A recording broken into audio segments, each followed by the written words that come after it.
আসসালামু আলাইকুম। আপনারা সবাই কেমন আছেন? এটা আমাদের রহমতপুর গ্রামের ঈদগাহ ময়দান।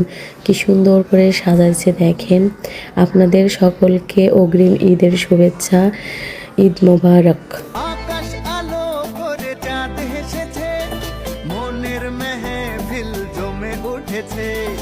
এই পাড়া ওই পাড়া সব পাড়াতে চলবে ঈদের পার্টি আজকে রাতে। আরে সারাটা দুনিয়া জুড়ে এলো রে আজি ঈদ মুবারক, ঈদ ঈদ মুবারক, ঈদ হায় ঈদ মুবারক, ঈদ মুবারক, ঈদ।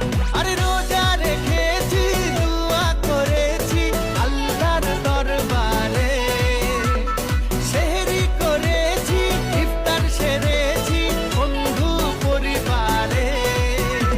আরে সেমাই বানারে, পোলাও